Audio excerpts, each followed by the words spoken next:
Salve Maria, pessoal, tudo bem?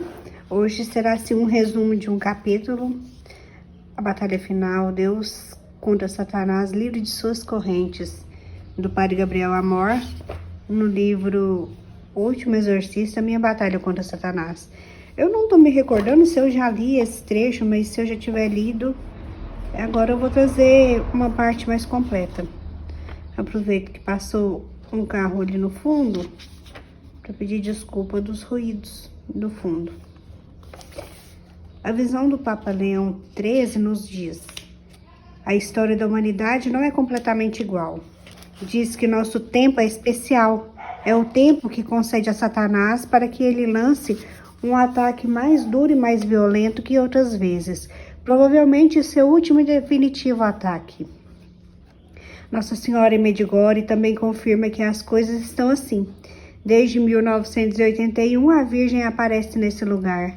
São aparições sobre as quais a Igreja ainda não se manifestou. Mas para mim, afirmo sem temor, são aparições verdadeiras. E logo, muito em breve, tudo se desvelará em potente luminosidade.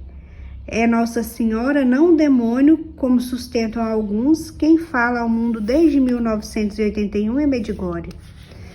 São duas as metas das quais nos encontraremos. É bom que saibamos, o inferno e o paraíso. Ou vamos para o inferno ou vamos para o paraíso. O destino de Satanás é irrevogável, e é o mesmo destino daqueles que tenham se decidido pelo inferno. Não é Deus quem nos envia ao inferno, somos nós que voluntariamente vamos para ele. Satanás não atua sempre com a mesma força. Estou convencido, por exemplo, de que à noite sua ação se faz mais forte do que durante o dia. A noite é o tempo do diabo. À noite ele se move livremente e pode semear sua colheita de morte. E não pensemos na noite apenas como hora sem luz. A noite é também a noite do espírito. Quando nosso espírito está na escuridão, vive nas trevas, o demônio tem um espaço de manobra maior. Por isso, é necessário confessar-se com frequência. A confissão faz com que um homem volte à luz. Uma confissão é mais poderosa que um exorcismo. Satanás teme mais a confissão do que o exorcismo, porque a confissão faz com que o homem regresse à luz, à graça de Deus, e contra um homem que se encontra na graça de Deus, Satanás nada pode fazer. A confissão destrói o mal, aniquila-o e conduz o homem à luz, ao bem. É preciso estar sempre vigilante, claro. Satanás ataca principalmente ao Papa. Seu ódio contra o sucessor de Pedro é feroz. Experimentei isso em meus exorcismos. Quando falo em Papa João Paulo II, os demônios espumam pela boca por causa de sua raiva. Outros tremem. Alguns outros suplicam que não se fale mais no nome desse Papa. O mesmo acontece com Bento XVI. Todos os gestos de Joseph Ratzinger, não sei se é assim que pronuncia, suas liturgias tão ordenadas e sem afetação, representam um poderoso exorcismo contra a fúria do tempo. Aqui na época desse livro, era o Papa Bento XVI, que era o Papa. Irmã Faustina relata: então o caminho que eu seguia se abriu e me encontrei em uma outra caverna, que estava sobre a primeira, e era ainda mais horrível. Ali estavam sacerdotes indignos, que haviam tido a ousadia de receber sacrilegamente em suas mãos e em seu coração o Filho da Virgem. Aqueles miseráveis sofriam torturas que, comparadas às que já citei, tornavam estas um nada. Eram tormentos feitos especialmente nas partes do corpo que haviam tocado a hóstia consagrada. Para aumentar a dor, arrebentavam suas mãos, que depois eram transformadas em carvões ardentes, suas línguas eram dilaceradas e pendiam de suas bocas, a fim de demonstrar seus sacrilégios. Todo o interior de seus corpos, em especial seus corações, eram devorados pelo fogo e tomados por dores horríveis. Ali vi um sacerdote que conheci e que morrera subitamente, depois de haver provocado grandes escândalos. Erguer-se como uma serpente que vai saltar. Olhou para mim com raiva e imediatamente precipitou-se nas profundezas da fornalha. O mundo está sob o poder do demônio. Com Satanás estão muitos dos seus profetas. Muitas pessoas que a Bíblia chama de falsos profetas. Falsos porque anunciam mentira e não a verdade. Essas pessoas existem fora, mas também dentro da igreja. Nossa, pessoal, fazer um comentário aqui dessa questão dos falsos profetas. A gente tem que tomar tanto cuidado que às vezes a pessoa, ela se demonstra ser um bom cristão e tal, faz profecias e não se concretiza. Isso já aconteceu comigo, da pessoa profetizar uma falsa profecia. E aí depois ainda disse assim, que para que a profecia acontecesse, a gente precisaria rezar. Aí eu falei, uai, uma profecia é profecia, a gente não tem que rezar não, a gente rezar é pedir a Deus. Então a gente tem que tomar muito cuidado, muito. E muitas coisas a renovação carismática católica erra nisso. A gente tem que tomar muito cuidado para não ir pro sentimentalismo, e tem gente que age de má fé mesmo, infelizmente. Por isso que a gente tem que ter conhecimento da palavra de Deus e da doutrina, pra gente não se deixar enganar. Agora, continuando a leitura. A raiva de Satanás existe desde que o mundo foi criado, mas desde que Deus enviou seu Filho Jesus ao mundo, essa raiva tornou-se mais feroz. Desde que Jesus veio, um enfrentamento entre os dois exércitos é aberto e total. Satanás atiça o povo contra Cristo, tentando convencer as pessoas de que é preciso matá-lo. A morte de Jesus é a vitória de Satanás.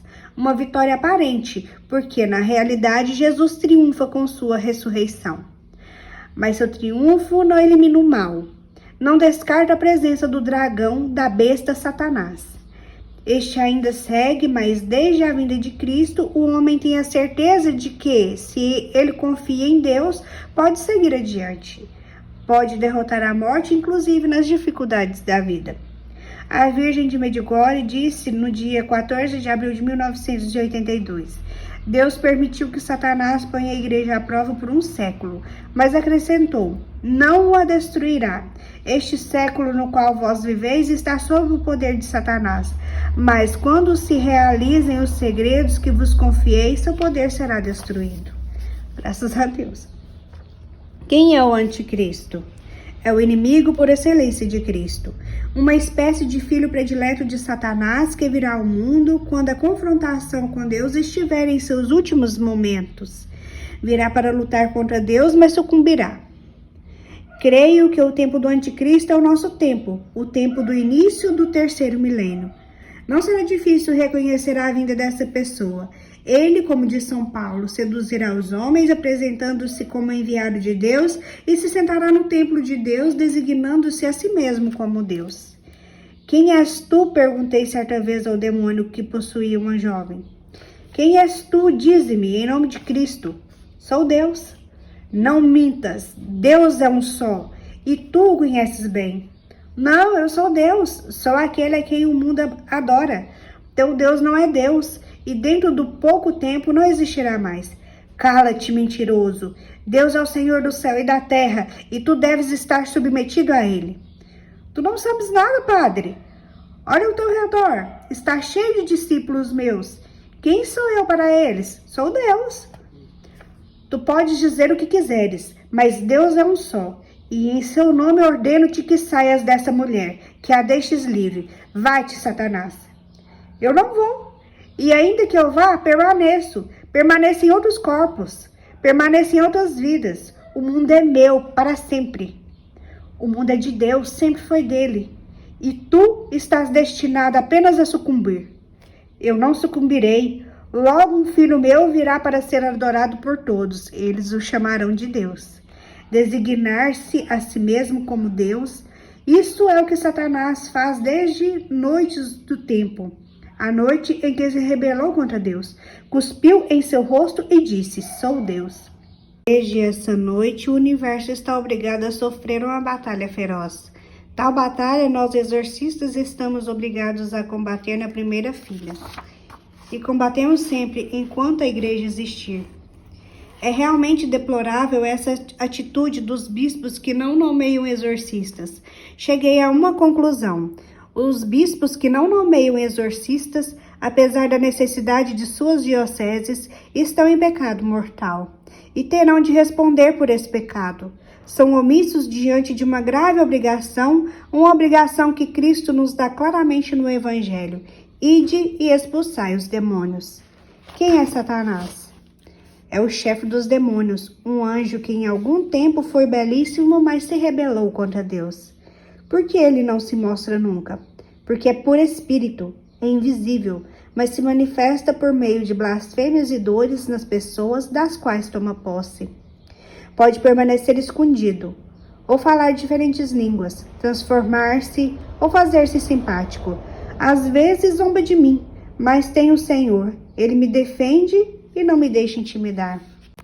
Depois de terminada a missa, alguns me censuram dizendo-me: Padre, havia também crianças na missa, o senhor não deve atemorizá-las com essas coisas. Você deve dizer a eles que não se preocupem, que falar às crianças sobre o demônio é uma maneira de ajudá-las a descobrir que a vida não é só bem, mas também há o mal. E depois diga-lhes: não será que vocês têm medo? Satanás é como um cão que está sempre acorrentado. Se não nos aproximarmos do seu raio de ação, ele não pode nos fazer nada. Percebi algo, que os exorcismos transcorrem de uma maneira melhor se me lembro de, antes do início, recitar o ato de contrição. A humildade confunde o demônio e agrada a Deus. O senhor tem medo de Satanás, padre? Não sou eu que tenho medo dele. Ele que deve ter medo de mim e de todos aqueles que vivem em Jesus Cristo. Ai, gente, então é maravilhoso aqui essa questão. E por que o demônio odeia Nossa Senhora? Por causa da humildade dela.